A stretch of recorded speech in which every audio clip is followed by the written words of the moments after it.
Parlons maintenant d'Alassane Ouattara. D'où vient-il? Alors, Alassane Ouattara n'est pas ivoirien, il est burkinabé. Alors, je sais qu'aujourd'hui, ça paraît être un combat d'arrière-garde, mais c'est un fait. Il a commencé toute sa carrière avec un passeport burkinabé. Il était déclaré comme burkinabé partout, c'est-à-dire originaire du Burkina Faso.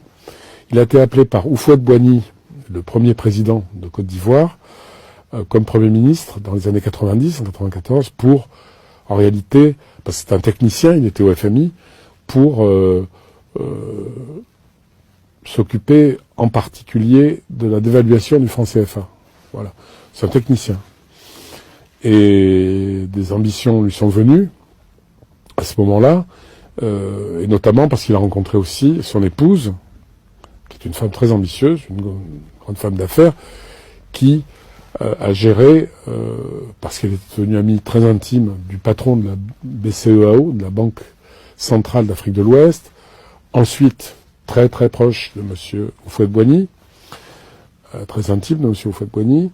On lui a attribué, comme ça, parce qu'elle a beaucoup de talent, sans doute dans les affaires, qui a été charmante, on lui a attribué la gestion de l'immobilier de la Côte d'Ivoire. Il faut savoir qu'à l'époque, l'immobilier de la Côte d'Ivoire, c'était l'immobilier d'Houphouët-Boigny.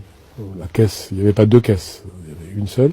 Et ensuite, d'ailleurs, par ses relations, elle a géré l'immobilier de la famille Bongo. Alors on attaque beaucoup la famille Bongo sur ses biens, mal acquis, bien acquis, j'en sais rien. La France fait la morale à tout le monde de toute façon. Mais il se trouve que c'est Madame Ouattara qui l'a géré ici, à Paris, dans le place Victor Hugo, avec son agence. Donc, elle a beaucoup d'ambition, elle rencontre Ouattara, et elle épouse Ouattara. Ce qui fait beaucoup de peine à Houphouët-Boigny, paraît-il, et ça serait la raison pour laquelle Jacques Chirac n'aimait pas Ouattara.